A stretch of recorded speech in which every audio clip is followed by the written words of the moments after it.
Assalamualaikum warahmatullahi wabarakatuh. Perkenalkan, saya Ika Purwanto, dosen tetap di Akademi Keperawatan Yatna Yuwana Lebak. Background pendidikan saya adalah lulusan Magister Keperawatan dengan peminatan Kepemimpinan dan Manajemen Keperawatan.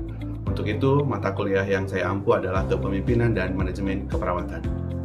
Kuliah Kepemimpinan Manajemen Keperawatan ini ada di semester ganjil, yaitu di semester 3 dengan kode MK IDK 303. Dengan bobot 2 SKS, diselenggarakan dalam 16 kali pertemuan, terbagi atas 14 kali pertemuan di kelas dan 2 pertemuan untuk UTS dan UAS. MK ini membahas konsep proses keperawatan manajemen yang terdiri dari POSAK, planning, organizing, staffing, actuating, dan controlling. Kepemimpinan dalam keperawatan, konsep supervisi, timbang terima, dan penelenggasian konsep manajemen konflik, konsep kolaborasi, dan negosiasi konsep penjaminan mutu.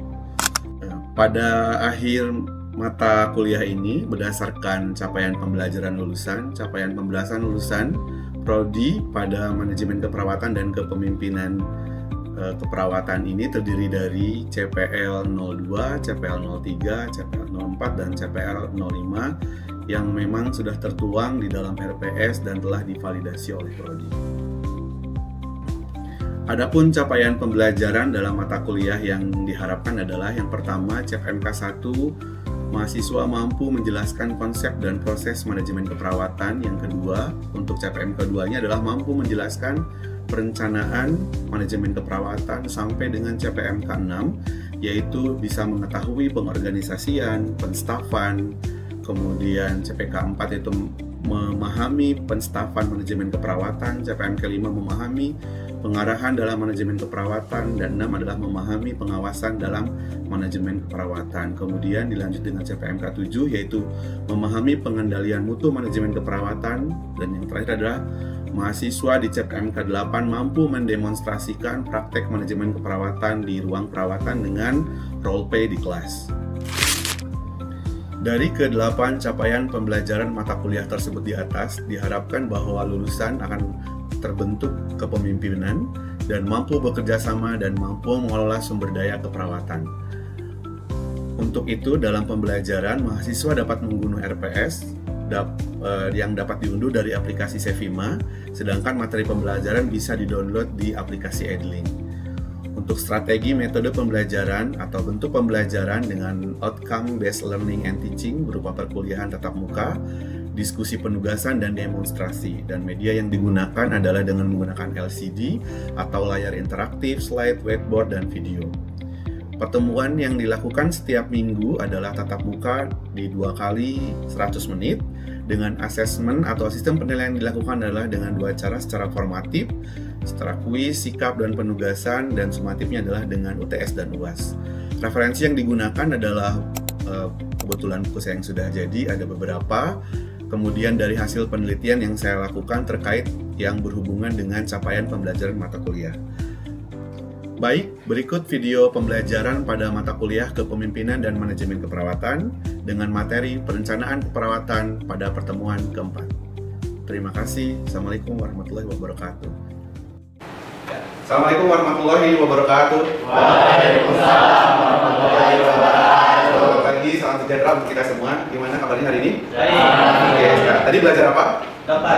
Dokumentasi keperawatan. Oke, sudah berdoa berarti ya? Oke, kali ini kita masuk di pertemuan yang keempat, yaitu perencanaan dalam manajemen keperawatan.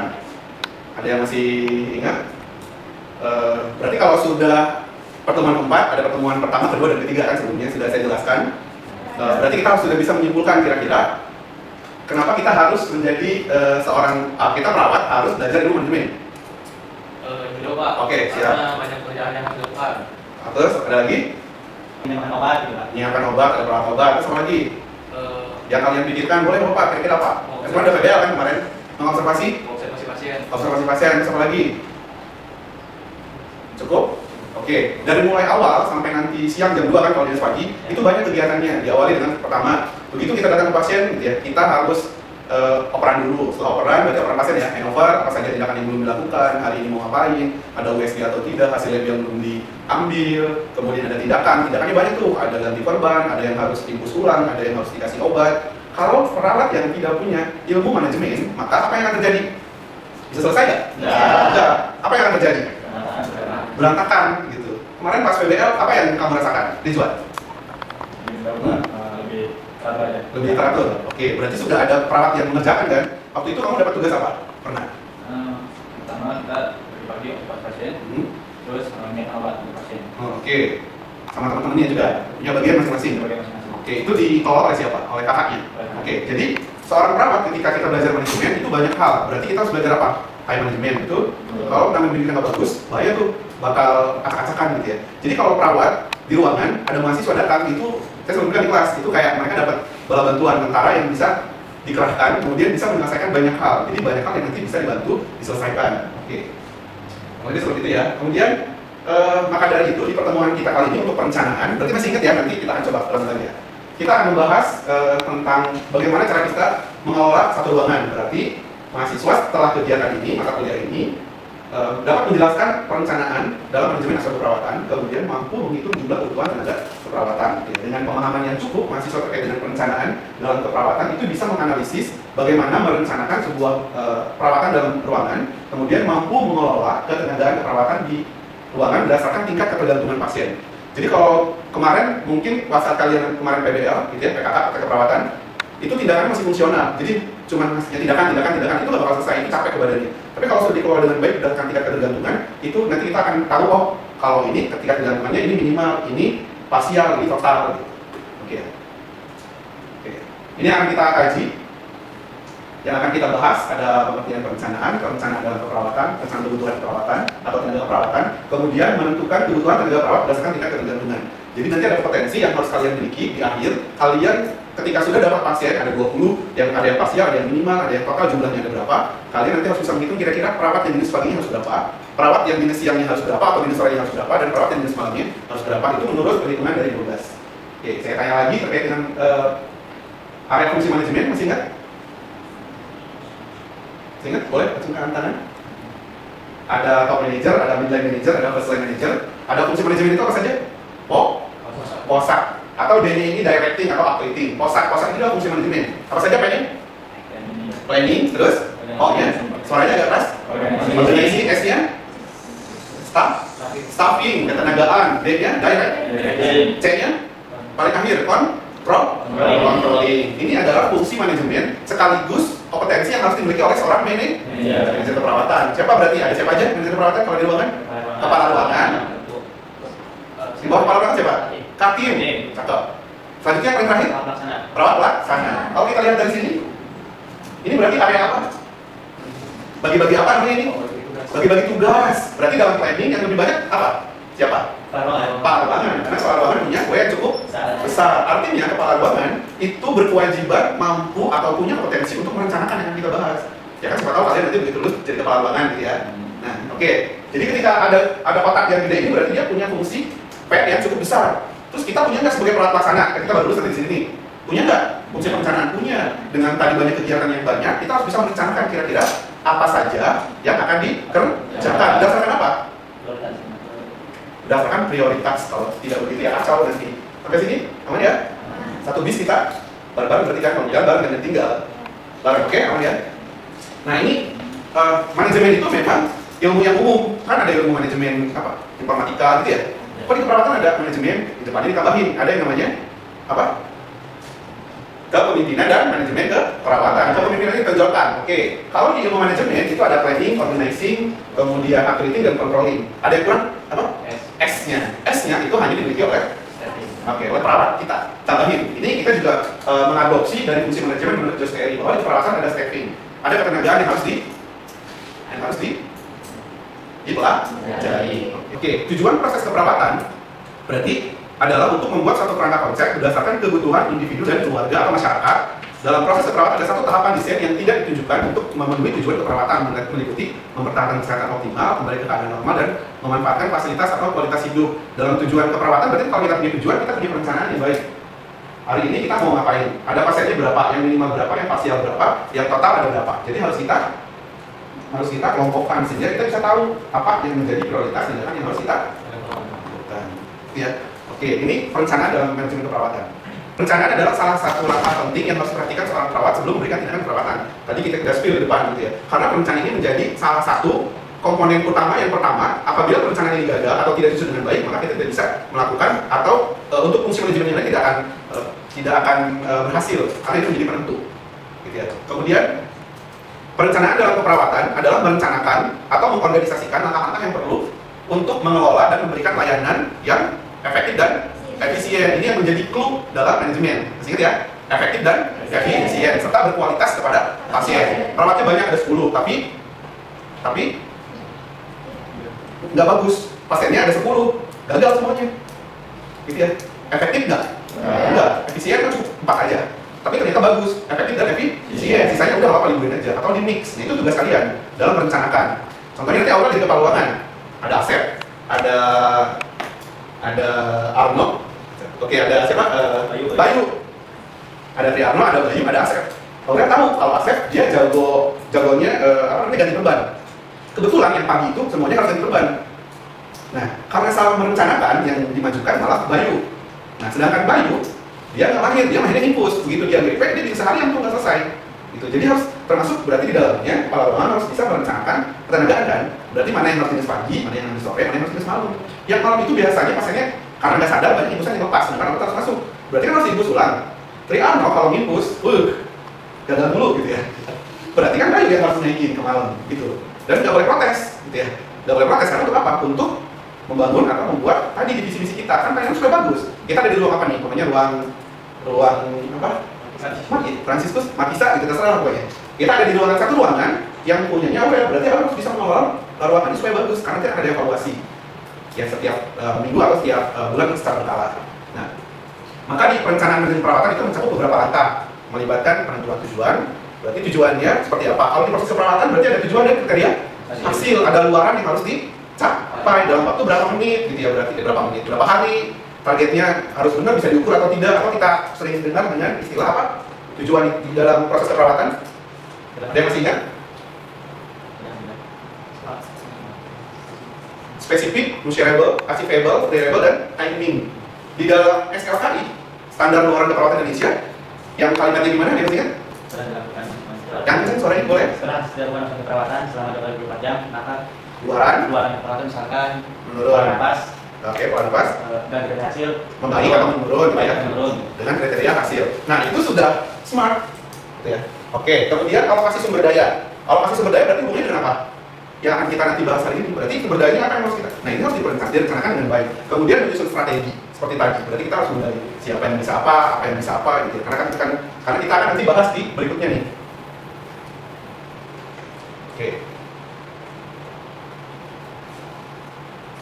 Nah, perencanaan kebutuhan tenaga untuk mengidentifikasi bentuk dan beban pelayanan. Pasiennya banyak, gitu ya, 10 pasiennya, perawatnya 10. Harusnya kan satu bisa terasa bilang gini, pasiennya banyak, yang saya gini kayak banyak keluhan, gitu ya. Nah, kira-kira ini bentuk dan beban pelayanannya sesuai atau tidak dengan perbandingan perawatnya. Walaupun tidak berbanding, mungkin perawatnya 2, pasiennya 10. Tapi karena dia minimal pekerjaannya bisa selesai tepat waktu. Berarti efektif dan efisien, beban kerja pelayanan nggak terlalu berat karena pasiennya. Jadi nanti akan ada beberapa banyak faktor. Maka dengan adanya perencanaan kebutuhan tenaga, gitu ya. Oke, maka yang bisa kita lakukan dalam pelayanan keperawatan, baik itu berupa tindakan yang independen, itu apa? Yang independen. Yang bisa kita lakukan sendiri. Apa? Kayak terapeutik, mengobservasi, ya kan? Kemudian melakukan ganti perban. Yang independen, yang independen berarti yang independen yang bebas. Nah, kalau independen ini dengan teman sejawat dan dengan profesi yang lain yang memerlukan perencanaan. Contoh, Dek harus nah kan tadi sudah dibilang Dek kan di ruangan ya, bukan halo Dek tadi. Dek, minta tolong bawa ke ruang di ronsen gitu ya. Atau kalian lagi bekerja lah gitu ya. Aurel tadi punya tiga anggota. Pasiennya ada 5, anggotanya ada 3. Yang satu itu disuruh ronsen, yang satu bukan disuruh, emang ada tugas gitu ya. Tugasnya di ronsen, yang satunya lagi harus USG, harus dibawa juga tuh. Yang satunya harus echo, bisa habis tenaganya. Maka itu perlu direncanakan. Ini untuk kaitannya dengan tindakan yang memang bekerja kita nggak bisa masuk. Atau kalau perlu, ini harus fisioterapi. Perawat kita sedikit, gimana aja kalau terapisinya datang ke ruangan, kita pernah lihat kemarin pas PBL. Ke ruangan kan disinari nanti, terus kemudian lakukan ROM yang masif gitu ya. Nah kemudian tindakan yang langsung maupun tidak langsung yang membutuhkan waktu berapa lama, gitu kan? Harus dikerjakan oleh yang memiliki kemampuan yang seperti apa yang tadi saya ceritakan tadi ya. Oke, aman? Satu bis.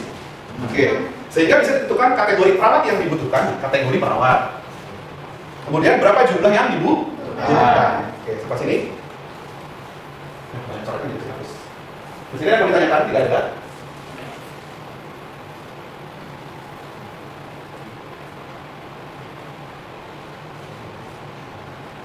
Ada pertanyaan?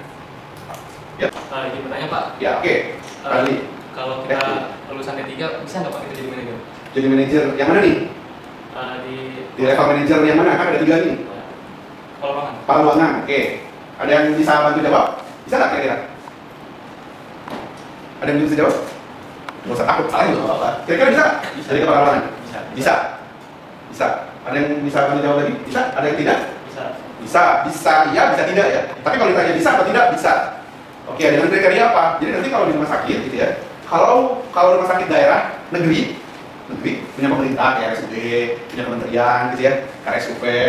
Agak susah tuh kalau kalian belum ASN, karena dia ada apa? Golok. Kalau kalian nanti ke rumah sakit swasta, kalian bisa bergaining. Jadi kalian bisa berkompetisi dengan perawat yang ada di sana. Kalau kalian datang dengan bawa inovasi yang baru, dengan punya hal yang baru, semangat yang baru, tindakan bagus, kemudian performa bagus, itu tidak menutup kemungkinan karena teman-teman alumni dari Yatna Yuwana ada beberapa di rumah sakit misi di part ini menjadi kepala ruangan. Ya. Atau tadi juga kata Tiara nurse, betul. Idealnya sekarang adalah sudah nurse. Jadi kalau sudah selesai di sini kuliah, kalian lanjut nurse S1 dan nurse-nya. Kalau D3 jadi kepala ruangan bisa di rumahnya tapi ada yang nurse. Bisa lagi jadi kepala ruangan bisa, tapi minimal sudah lebih dari pekerjaannya pengalaman kerjanya lebih dari 5 tahun itu udah bisa. Berarti kompetensinya nanti ada potensinya, ada PK namanya. PK ya, ada PK. Di tahap yang terakhir adalah menentukan kebutuhan tenaga keperawatan berdasarkan tingkat ketergantungan menurut DAUD. Ini dihitung dalam sampling 1 tahun ya. Jadi nanti yang akan itu adalah yang ini. Oke. Biar kelihatan warna merah. Kalian lihat sini ya. Jadi nanti ada minimal, ada parsial, ada total.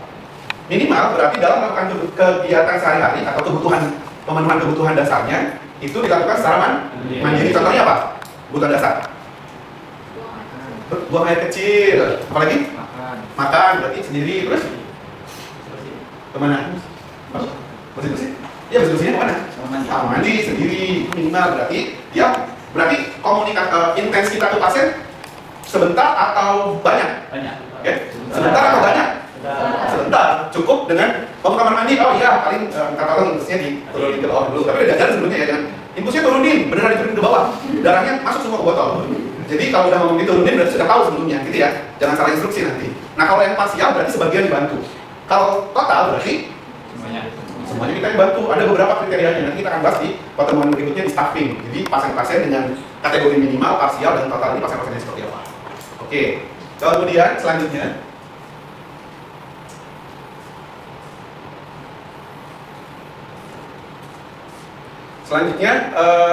ini contoh bawa kertas, bawa pulpen, siapin. Oke, nanti kita hitung ya.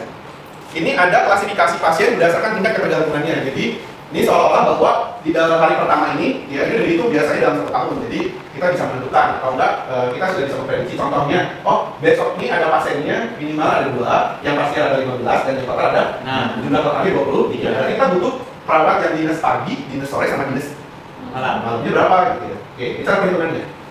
Berarti kan kita butuh perawat yang dinas pagi, dinas sore, dinas malam, ya, untuk pasien-pasien yang minimal, parsial, dan yang total. Silakan dihitung. Jadi gimana cara hitungnya? Yang dinas pagi dulu berarti. Kan ada pasiennya yang minimal ada berapa? 2. Jadi total pasiennya kan ada 23. Ada pasien yang dengan kriteria minimal, berarti dia bisa melakukan aktivitasnya sendiri tanpa bantuan dari kita ya, cuma sedikit aja lah. Ada 2, berarti 2 dikali 0,17, ya. Terus gimana? Yang pagi berarti yang parsial lagi, ya. Yang parsial berarti 15 dikali 0,7. Yang kedua 6 dikali 0,6. Ditambahin ya. Ditambah. Ya, jadi yang pagi ini ya penjumlahannya. Yang di sore berarti ini kan? Berarti 2 dikali 15 dikali 15. Sorry, biar beda. Yuk. Sini, total? 6,3. Betul. Berapa nilainya? Berapa nilainya? 4,3. Ini ya? Oke, ini ya. Nah, sekarang coba yang Malam. malam. Kalau yang malam berarti mana kali mana? 0,60. Mana kali mana dulu? 2 kali 0,60. ditambah 15 15 kali. kali 0,10. Oke, yang ketiga. Kali 0,20. Oke, maka dari sini kita bisa dapat hasilnya adalah 3.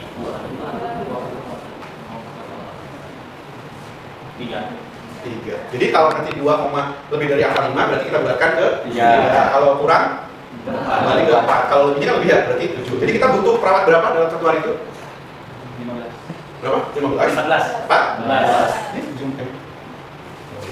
Ini ya. Di jumlah berarti yang di pagi berapa? 7. Yang di sore? 4. Yang di malam? 3. Dalam 24 jam kita butuh 14 perawat. Gitu.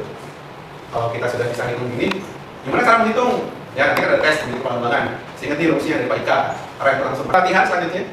Soal yang ditandai warna kuning. Ini dengan soal yang berbeda. Silakan latihan. Oke.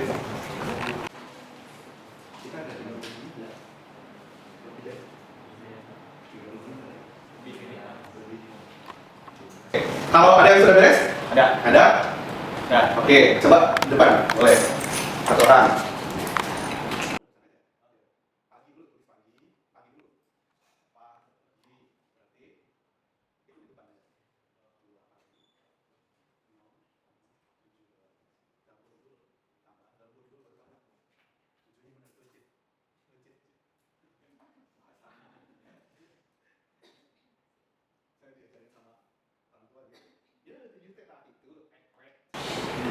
Oke, berapa?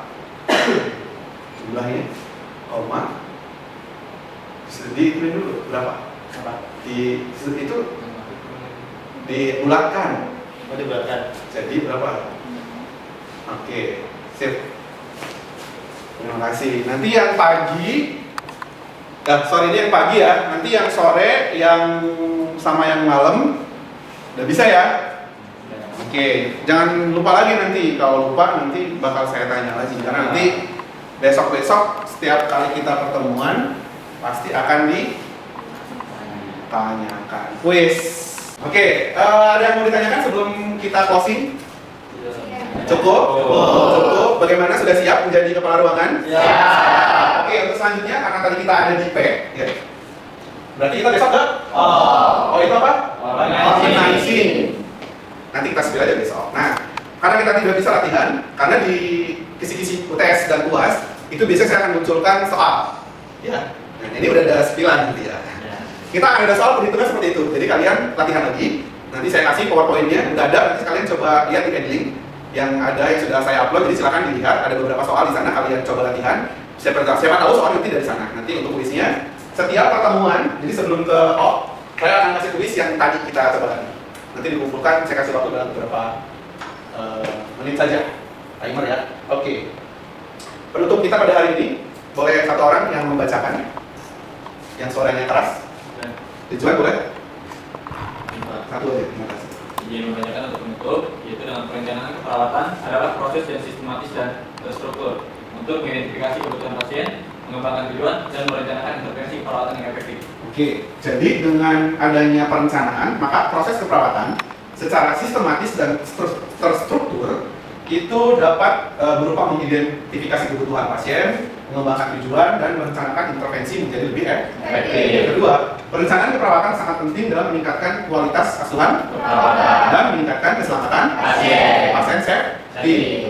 Kemudian yang terakhir, perawat memiliki peranan yang cukup penting dalam perencanaan keperawatan, diantaranya sebagai pengambil keputusan. Hanya perawat-perawat yang punya ilmu manajemen dengan manajemen yang baik, dia bisa memutuskan mana menjadi tindakan-tindakan yang menjadi prioritas, menganalisis data dalam pelaksanaan intervensi keperawatan yang harus dievaluasi, dan direvisi secara terus-menerus untuk memastikan bahwa intervensi keperawatan yang kita lakukan atau yang kita berikan itu lebih efektif dan sesuai dengan kebutuhan pasien. Oh, satu lagi, dengan perawat-perawat yang bisa atau yang punya ilmu manajemen yang bagus, gitu ya, dengan perencanaan yang bagus, dia bisa melakukan keputusan yang cepat dan tepat, gitu ya. Baik, hanya itu saja yang bisa saya sampaikan pada sore hari ini. Untuk selanjutnya kita istirahat dulu ya. Oke, jadi apa yang mau kalian tanyakan bisa tanyakan langsung di Adlink, ada kolom komentar. Kalau ada yang masih atau yang belum paham bisa langsung ditanyakan, nanti notifnya bakal langsung masuk ke akun yang Adlink yang saya miliki. Terima kasih, saya tutup pertemuan kita pada siang hari ini. Assalamualaikum warahmatullahi wabarakatuh. Waalaikumsalam warahmatullahi wabarakatuh.